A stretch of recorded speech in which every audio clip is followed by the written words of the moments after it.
All right, welcome guys. My name is Ryan Lord. I'm an exercise physiologist at BJC Wellaware Center, and I'm also a worksite wellness coordinator over there. So Lisa has asked me to come and present today on exercise, on the essential exercise goal setting and programming. So to help you along the weight loss challenge, what we're going to do today is tackle some really basic main points to help you set some short-term, long-term goals for physical activity and understand the benefits of physical activity. And we'll go over some different exercises that you can help to create an exercise program for yourself. So we're going to talk about SMART goals and what they are. SMART is just an acronym that's used universally, but we're going to apply it to our exercise programming today. We're going to talk about the benefits of physical activity, which there are many, many benefits. We're going to go over cardiovascular and strength training recommendations. Those recommendations are put out by the Center for Disease Control and Prevention. Another acronym that we use in exercise is called the FITT principle, and we'll talk about what that is and how that'll help us set up an exercise program. We'll talk about a couple different terms, single and multi-joint movements or exercises, and what steady state exercise and interval exercise is. We're going to go over a goal setting activity, so we'll get engaged and do some activity, and then we'll go over some questions and answers. So for everyone here today, we've got a handout, and we've got all the slides with convenient note spaces on the right side of that sheet. So I strongly encourage you to make any mental notes on that handout as we go through all the slides. And at any time that you guys have any questions, feel free to interject and let me know. So the first one, we're going to go over SMART goals. So SMART is, again, an acronym, and it's used universally. The goal is to assist in setting a goal that is very clear and easily understood. So we take these 5 little terms and we'll define them, and these 5 terms will help us set a very strong, detailed goal for ourselves. So S is specific. What is to be achieved by whom, where, and when? Is it measurable? So can it be quantified? How much of something, how often of something, how many of something? Is the goal that you're trying to set attainable? So in your own mind, do you believe that it's achievable? Is the goal relevant? Does it coincide with what you want to achieve in your short term or long term? So, and then you're timely, setting some sort of timestamp. When do you want to achieve that goal? All right, so from that, knowing that that's your SMART acronym, we're going to talk a little bit about the benefits of physical activity. And this is just physical activity in general, so not being sedentary, not specific to our actual aerobic or strength training per se, but just in general being more physically active. It helps to control your weight. It helps to reduce some major risk factors, cardiovascular disease, type 2 diabetes or metabolic syndrome, and some forms of cancer. It can help strengthen your bones and muscles and improve mental health and mood and your ability to do daily activities and prevent falls. So being generally physically active overall increases your chances to live longer. So those are all good and fine, right? Basic benefits, we probably are already familiar with them. So how do we reap those benefits? We aim to achieve our physical activity recommendations. And again, through the Center for Disease Control, we have 2 categories for our physical activity. One would be our aerobic and one would be our strength training. So for our aerobic activity, a total of 150 minutes of moderate activity or moderate intensity activity. Does anyone have a general idea of what a moderate intensity would feel like? we've got down breaking a sweat. So we want to break a sweat by walking fast, performing some sort of water aerobics, riding a bike on flat ground for periods of time. So we've got our low, moderate, and vigorous intensities. And your moderate intensity, I say a gauge for that is always, are you walking with a buddy and can you talk to them in full sentences? Or are your sentences broken? So it's always a really good basic indicator of if you've reached that moderate intensity level. So we want to be talking to our walking buddy in broken sentences, 2 to 3 words at a time, meaning that our heart rate is elevated. We're consciously having to work on getting oxygen taken in, but at the same time, we're not huffing and puffing, completely out of breath where we can't talk at all. Now, if you enjoy that, huffing and puffing and not being able to talk, then you have your other option of 75 minutes of vigorous intensity exercise. And that would be no walking and talking. We are not able to have that conversation. We are now jogging or running. The one thing we're trying to focus on is getting our oxygen uptake and getting through that workout. This is swimming hard laps or bike riding up and down hills. So in addition, you have that 150 at moderate or that 75 at vigorous. You can also do an equivalent and a mixture of both. So just think of the math that for every 2 minutes of moderate activity that you perform, you're adding up to one minute of vigorous activity. So that's one side of the spectrum. The other is your strength training or strength conditioning. And it's recommended that you focus on this 2 or more days that work all major muscle groups. So at minimum, we're trying to get in 2 days of that strength training. Preferably if we can get 3 or 4, that's fantastic. Our major muscle groups. So we are looking at our legs, our hips, our back, our abs, chest, shoulders, and arms. So all the major muscle groups. Call it the head, shoulders, knees, and toes. So consider that when you're thinking about your different movements and exercises. You're trying to perform at least 2 exercises focused on each major muscle group, 20 to 30 reps total per group. And the intensity now changes. So it's not necessarily a low, moderate, or vigorous intensity for your strength training. It's really based off that intensity or load. So how much weight you are putting on for that particular movement is dependent on what your objective is. So if we're looking for muscular endurance, we want to perform a higher repetition set for a longer period of time, probably at a lower weight, and that will help improve our muscular endurance. If we're looking for muscular power, strength, those 1, 3, 5 repetitions, the load is going to be much, much higher. So understanding you've got your aerobic and your strength training, these are the 2 sides that we're trying to achieve, and some tips to consider when starting physical activity. So a couple quick bullet points. Some people may be afraid of getting hurt, right? With physical activity, with increased movement, you always run the risk of getting hurt. So moderate intensity aerobic activity, like brisk walking, is generally safe for most people. So unless you have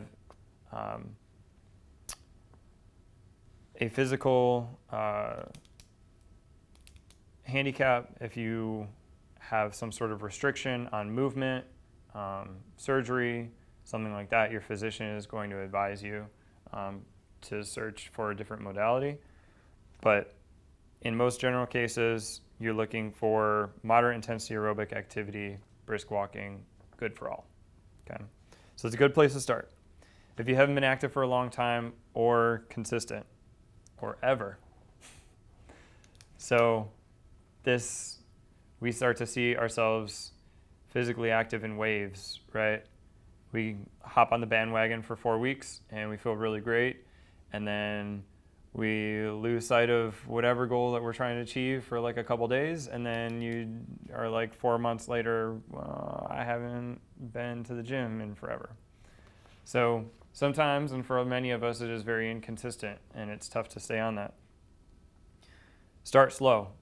So even if you have been physically active before, and maybe your activity level is really high, but if you haven't been for a long time, start slow. Start at a lower, start at a moderate intensity, a couple days a week. Build up some sort of endurance. And then as you start to program yourself through, you can pick up that intensity and pick up your frequency. Have a chronic health condition. So obviously consult your physician before starting any type of physical activity program, especially with arthritis, diabetes, or heart disease. Medications sometimes can affect the way that your body responds to physical activity.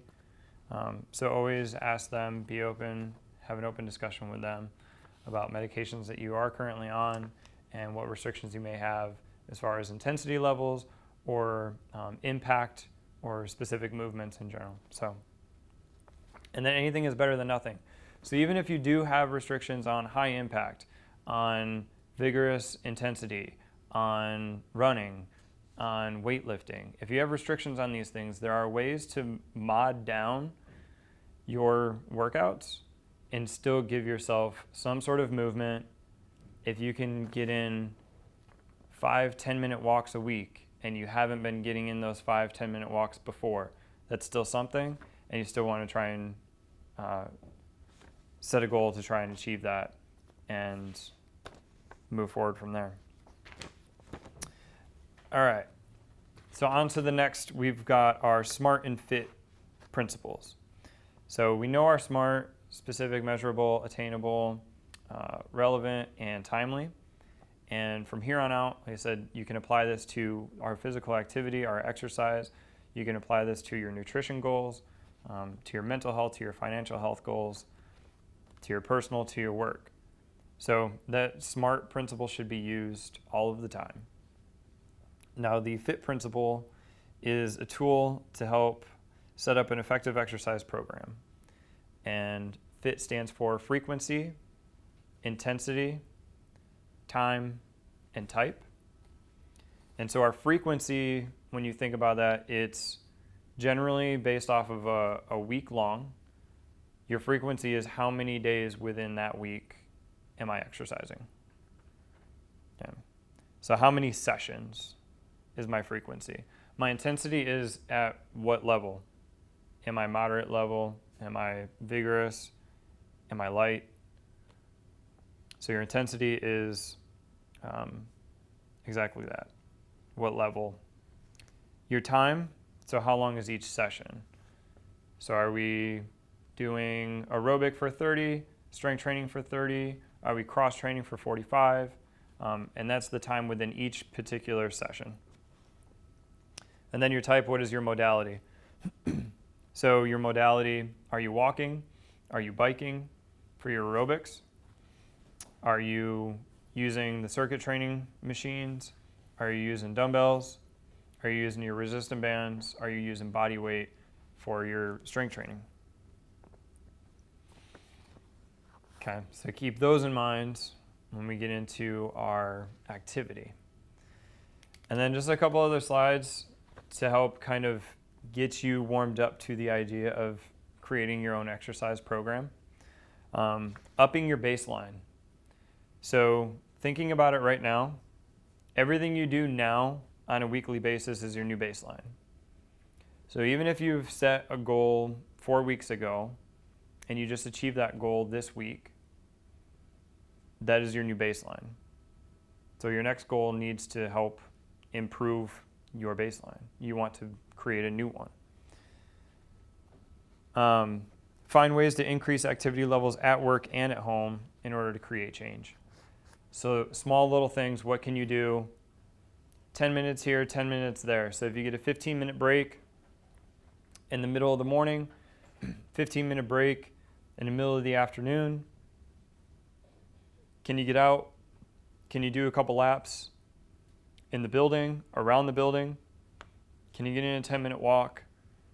Find a walking buddy, make it a brisk walk, have some broken sentences, increase your activity while you're at work, and then are there little things that you can do at home to increase your activity as well? You know, if you don't have access to a workout facility, are there movements, are there exercises that you can perform at home for a short period of time that can help increase your physical activity overall? Use the FITT principle to avoid plateaus.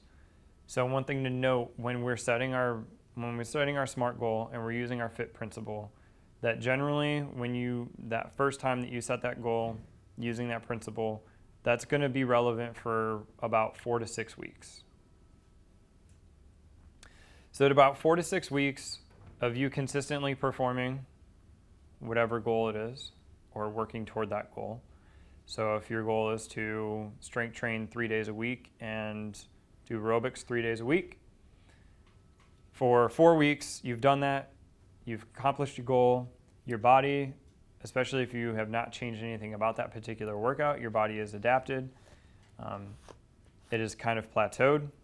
It's time to reassess and increase your intensity, increase your time, do anything from that FITT principle, make any little change that you can to work toward a new goal. All right, so who likes to run? No? So the slide, do what you love. I say not everyone is a runner. I am. But not everyone is. So how do you enjoy moving? So what are you interested in? Do you like to dance? Do you like to do yoga? You know, some people really like to hit the gym and lift weights, and that's what they like. Some people like to go out for bike rides. Some people like to go out to the park. You know, use that to your advantage, right? So pick a modality that interests you and that you can make a part of your daily life. That's how you're going to set a goal and achieve it and be successful, is by doing things that you're interested in, applying that to your physical activity. Because enjoying a workout yields greater buy-in on your part and results in a stronger commitment, ultimately greater results. So I can tell everyone how to run a 5K, and I can hand you all the program, Couch to 5K. In theory, everyone can do it in 12 weeks. If you don't like to do it, you're not going to, and we're not going to achieve that goal. So no need to push that on you. What your homework is to do to find something that you enjoy and how you can apply that to physical activity. So talking about exercise prescription. So defining a couple terms just so we have a better understanding of exactly what we're looking at when we hear certain things. So we've got single joint exercises and multi-joint exercises. So those are exactly what they sound like. We have one joint moving, a movement that creates stress and a change of angle on one joint in the body. It recruits one muscle group to perform a task. This is also considered an isolated exercise. So an example of an exercise, a single joint isolated exercise, if I was to be sitting down in a circuit machine, and I'm on the pad and I'm trying to do a leg extension. So I've got a pad on my shin and I'm pressing forward to extend my leg. I'm flexing my quad, and the one joint in my body that is moving is my knee joint, right? So all the rest of my body is relaxed. I'm calling on one muscle group and I'm performing my exercise. So that'd be your single joint. And then to take that to your multi-joint exercise, a similar movement, if you're trying to recruit your thighs, your quadriceps, would be just a standing squat. So you're still recruiting the same muscle group, but now you're moving multiple joints. So if I was to do a squat, I come down and extend up. I'm still performing, if you think about it, I'm still performing that same leg extension. I'm from seated and come up, but now I'm recruiting hamstrings, glutes, abdomen for stability, and my thighs. So my hip joint is moving, my knee joint is moving. I've created a multi-joint exercise. And then you've got two things talking about cardio and or strength. A steady state is sustained exercise performed at a continuous energy output. So we're thinking about going to Forest Park and walking 6 mile loop, right? So we can do that 6 mile loop, we can get started, and we can walk at the same pace. And when we're done, and we're not changing anything about the pace, all right? So our body adjusts within the first couple minutes of that movement, and it says, okay, I need this amount of energy in order to sustain this speed, and I found an equilibrium, and I'm gonna continue that pace until I'm done performing the exercise. So continuous energy output. Typically, steady state is referred to when you're talking about a cardio-based method. Now, interval training, you can take that same walk around Forest Park. Now, certainly there are some hills, right? There's some inclines, there's some declines, there's some turns. You can be creative and do intervals with your walk. When you find an incline and you find a hill, you can double your speed. So now you're walking an incline at a faster pace. It requires more energy, okay? So now your energy level is different from your steady state, and then you come on the decline and you can cool down and slow it back. So you're changing the intensity within that same walk. And you can do this for cardiovascular or for strength training. Any questions so far? Doing good? Okay, activity time coming up. Be ready. Absorbing all this information. Would an arm curl also be considered a single joint exercise? Great question. So you have a couple options. You could do a bicep curl and a tricep extension, both of which can be considered single joint. Traditionally, single joint if you are in a seated circuit training machine. So they do have the bicep curl machines, right? So again, you're seated down, and everything else is isolated. You've got a pad behind your arm, so your shoulder isn't moving, your elbow isn't waving around.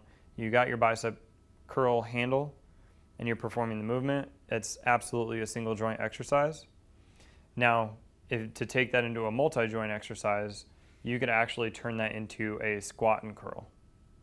So you could do 2 exercises in one if you had a set of dumbbells and do the squat and come up with the bicep curl.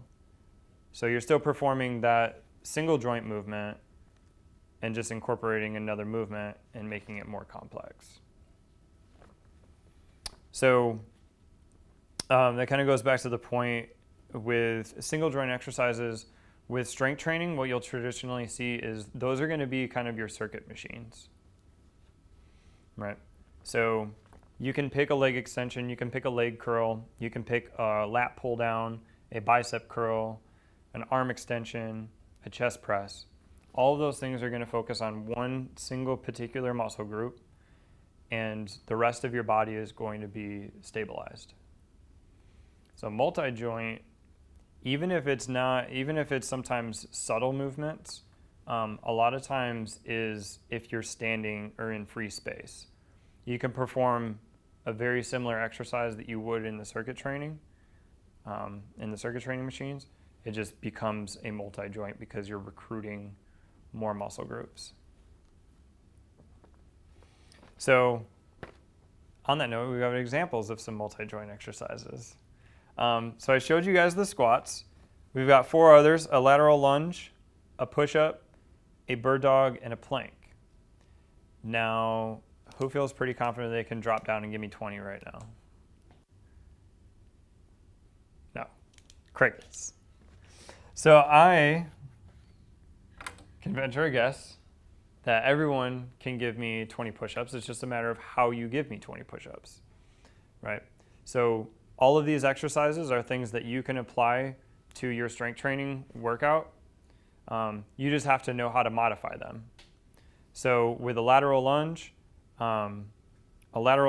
starts from a standing position, coming out into a wider stance, drawing the hips over the outside ankle, coming back up to standing position, and back out and in. So you've got your lateral alternating sides.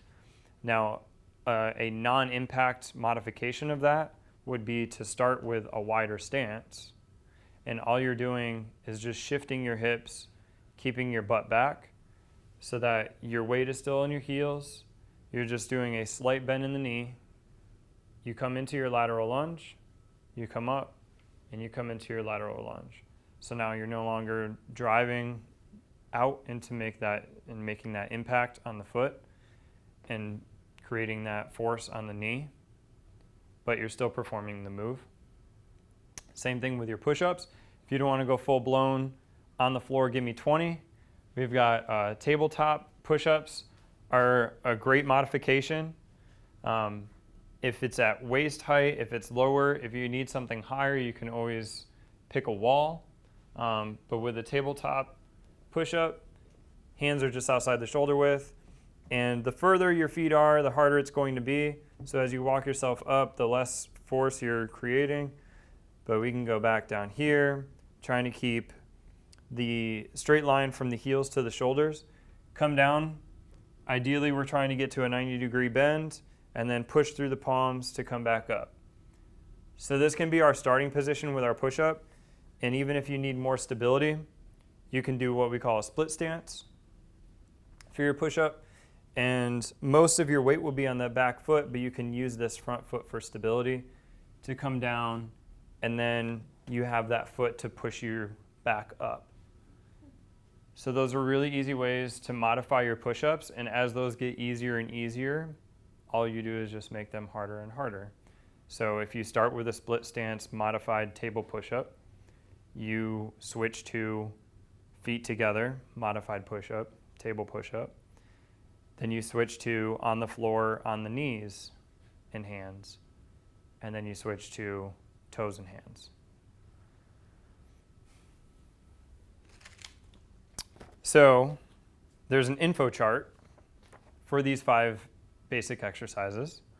And the small handout doesn't do it total justice, but there is an electronic version that everyone can go back and refer to. And it's got all of the exercises. It explains what major muscle group it's recruiting, along with additional muscle groups. And then it does give you a couple lower modification examples and higher modification examples. So as your workouts become smoother and smoother, and you're able to perform all 5 of them, if you're looking for an extra challenge, we've got higher modifications for you. There's always ways to dumb down an exercise, and there's always ways to make it way harder. And there are some form notes on there, so if you're not sure, to refer to that chart. All right, so activity time. We're almost there. We've got 2 things to take care of. Our first is our SMART goal. So hopefully throughout the whole presentation, we've been thinking to ourselves, I've been in the weight loss challenge a couple weeks now, and when I started, I was like, I want to get to the gym, and that was all I knew, and I wanted to lose some weight. Okay. Well, have you lost some weight and have you gotten to the gym? Those are really broad, non-specific goals. And so what we're going to do is go over an example of a short-term goal, how it starts off very broad and general, and then as you go through the SMART tool, how it creates a very specific goal. So I've got a short-term goal on there, if you guys can read it. Intention, so my basic starting point of my goal. What is it that I want to achieve? So I've got an example on here that I want to run faster. Sounds great, right? You start running and then you can run faster. Sounds like I achieved my goal. No, not quite. Pretty basic, broad, doesn't really tell me anything about how to do that, how to monitor that. So specific, who, what, why, and where. Me, I want to run. And why? Because I want to set a new personal record. Where do I want to set that? At the St. Louis Go event. Okay, so I was trying to be broad, but now it's asking me questions and I have to answer them. And now all of a sudden my goal is becoming a little more specific. So measurable, how much, how often, how many. I want to run for the half marathon. My goal time is 1:25, and that turns into a 6-minute, 30-second mile pace. So that's my form of measurement. As I'm going through a program, I can always refer back to that to say my distance is a half a mile or half a marathon. My time, my overall race time is 1:25, and my pace in which I'm running is 6:30. So is it attainable? Can I achieve this? Yes, I hope so. I don't think it's unrealistic. My previous time, so why do I think it's realistic? Because a previous was 6:49, a 6:49 mile pace. So I'm trying to cut off 19 seconds per mile through a new and upgraded running program. So is it relevant? Does this coincide with what I want to achieve? Yes, the goal time is faster than my previous. So I already know exactly what I ran before, and if I'm trying to set a personal record, I need to set a goal that's going to put me faster, right? So that's relevant. And when? What's my timely? It's a 12-week training program in order to be prepared for the race April 10th. So that turns into a very specific goal now, a very SMART goal.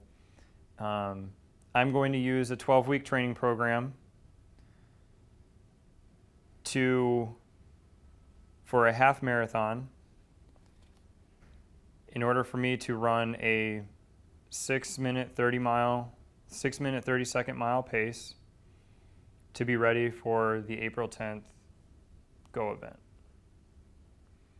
So when I go back to all my training and I look back and reflect on my goal, I know that if I didn't hit 1:25, then I did not hit my goal. But as I'm going through that, I know exactly what it is, so I can refer quickly back.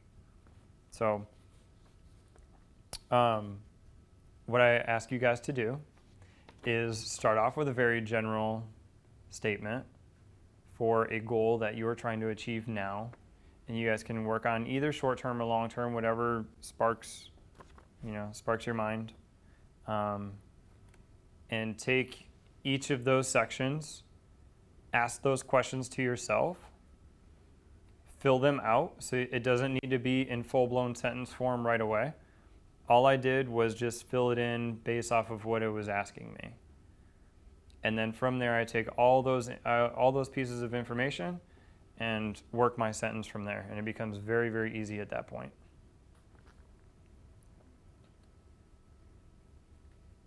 So we'll take a couple minutes. Has everyone been thinking while I was talking? Yeah. See the light bulbs going off?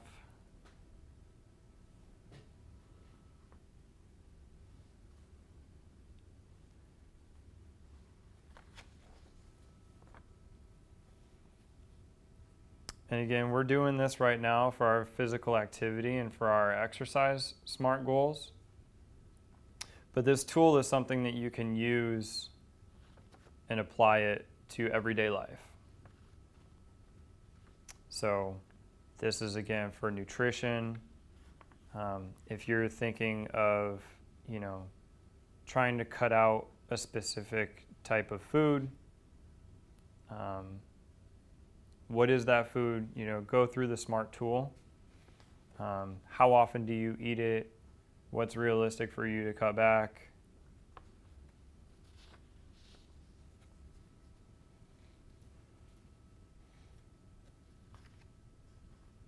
Everyone doing good? Does anyone want to share a goal that they're working on? They don't have to. We might be able to talk it out.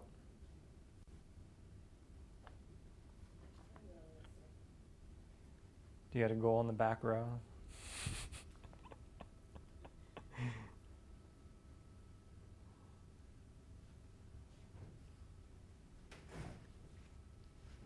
She's writing feverishly.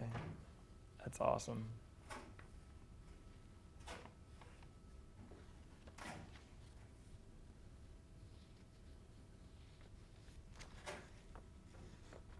Okay.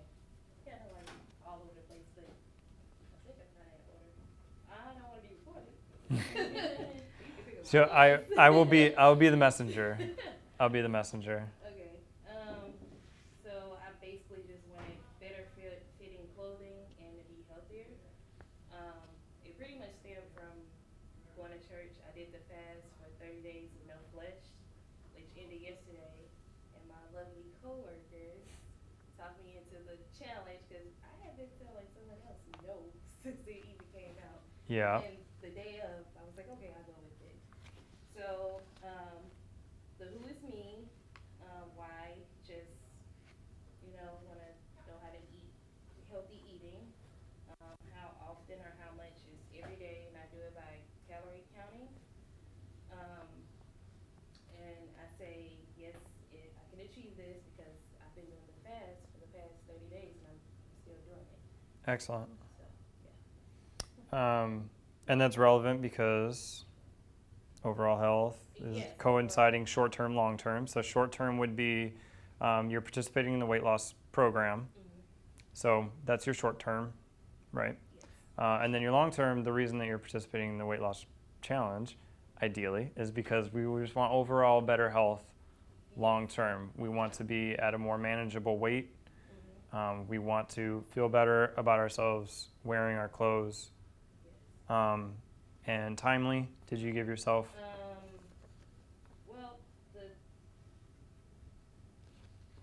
It started out as just 30 days, but now it's, how long is the challenge? 12 weeks? 10 weeks.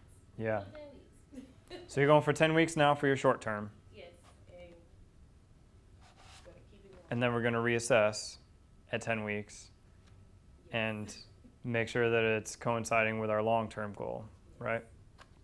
Excellent. See, and once you use that specific, measurable, attainable, relevant, timely, and once you use that mapped out, it's asking you the questions there. Mm-hmm. You just have to just jot notes, jot ideas. It doesn't have to be full-blown sentence. But once you do that for 5 different categories, then you see it clear as day, what exactly your goal is. And then you're able to translate that and post it on the fridge, keep it in the office, keep it on your nightstand, keep it with you always, and hold yourself accountable for that. So you can do the same exact exercise, and there's another little Excel sheet, little chart for the FITT principle. So again, we talked about the FITT principle and utilizing that for your frequency, intensity, time, and type for your physical activity exercise routines. And that you want to revisit that every 4 to 6 weeks. So you can go through the same thing. What is it that I want to achieve for your intentions? That's your basic strength training goal. I want to get stronger. I want to be more flexible. I want to jump higher. Okay. And then you use the FITT, and it asks you the questions. You perform it the same way. And what's nice is that you can actually break those into the two sections, our aerobic goal and our strength training goal. So you got those two things to work on. I will leave you with homework today. So we went over the basic body weight exercises, some examples of those 5 exercises, and you've got a chart to give you low modifications, your traditional movement, and your high modifications. And then I provided you with a sample HIIT workout. So what HIIT is a high intensity interval training. And we talked about intervals, right? So we talked about changing the load on the heart and basically moving from one intensity level to another and back and forth. And so a high intensity would be that vigorous for a period of time, and then dropping outside of that vigorous intensity level for a period of time and going back and forth and back and forth. So a sample HIIT workout would look like performing a set of squats and then moving to a set of lunges. So 15 to 20 squats, 10 reps of lunges to each side, 15 push-ups or until your form breaks, and you pick your modifications accordingly. You can do the bird dog, and you can hold those for 15 to 45 seconds on each side. And then you can move down into a plank for 30, 45, 60 seconds. And then you would rotate back to the squats, and you would perform that circuit 3 times. I was a little generous on the suggestions for rest. I said 15 seconds. By all means, if you need to use 15 seconds for starters, then that's where we start. I'm always a huge proponent of getting the workout done as fast as possible. So go from that squat right into the lunge, right into the push-up, right into the bird dog, right into the plank. And then you can rest 15 seconds.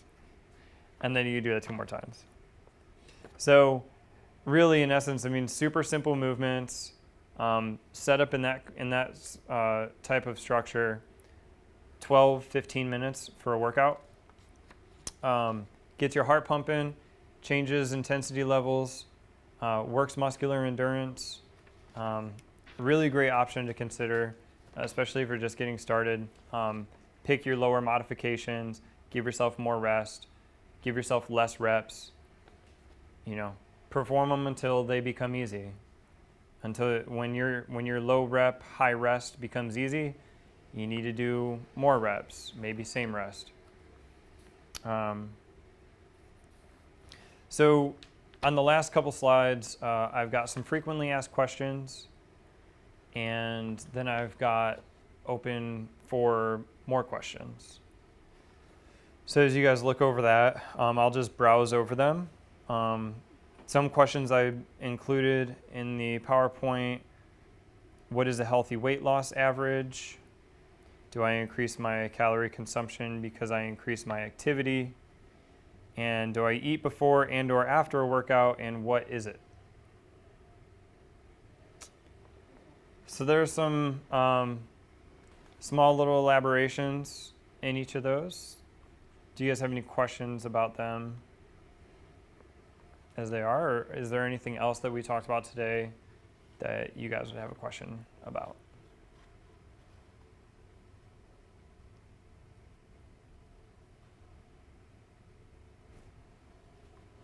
So I should have one of these after I work out? So is that your protein shake?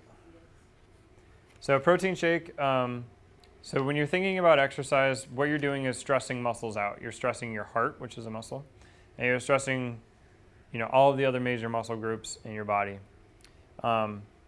So given that you're at a high enough intensity for a long enough period of time, then those muscles are tired, they're exhausted, and they need to be replenished. And muscle fibers is protein, right? So we need protein to supplement back into our system. An appropriate amount for like a good 30, 45-minute strength training session, 10 to 15 grams of protein may be appropriate.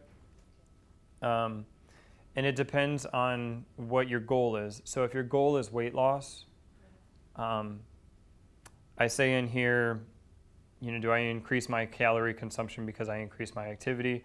If you're talking about weight loss, typically not by much. You want to put more focus on when you eat. So if the protein shake is something that like is a midday snack or an early evening snack or a meal replacement, then you want to maneuver that around your workout time. Because this usually is breakfast for lunch. It was lunch today. Okay. So if it's a meal replacement and you're going to the gym, or if you're doing any other type of exercise that you may feel the need to eat afterward, I always say adjust your schedule accordingly, because especially if you're trying to lose weight, if it doesn't change anything about your total calorie consumption for the day, then eat after a workout and just move. So say you have lunch and then you get off of work and you work out 4:30, 5 o'clock in the afternoon, and your dinner time is after that. Don't change anything about the size of your dinner if you're looking for weight loss, because you're going to eat that anyways, and the food that you're consuming at that point, now that your body has been stressed out and needs that replenishment, it's going to absorb those nutrients. Right? So don't feel the need to work out and then on the way home before dinner have another protein shake. No. Right? Probably just one a day, and it's not even every day. Yeah. So meal replacements, higher protein earlier in the day is great to help keep you full longer. Yeah, absolutely. Any other questions about our goal setting, about the FITT principle, about any of the recommendations? Everyone's pretty confident with taking those exercises and finding modifications that would work for them for right now. Would you say Pilates is strength or aerobic? Pilates being strength or aerobic? Yeah. Is that what you're asking? So Pilates is certainly a muscular endurance type workout. And for beginners, if you're doing a level above you for Pilates, then that can certainly feel like an aerobic workout. Traditionally used for strength training, right? Your most basic aerobic, the easiest way to look at it is thinking about the modalities of which you're being aerobic. And those modalities are, walking, jogging, running, rowing, cycling. Those are going to be your most basic, on the elliptical, using the elliptical for non-impact cardiovascular workout. Anything kind of mostly group exercise based will have little aspects of cardiovascular,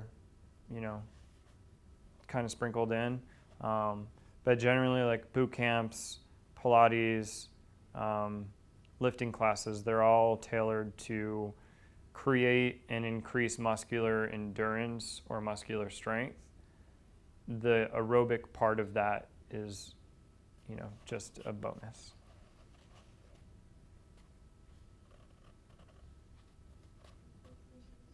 Anybody else have any questions?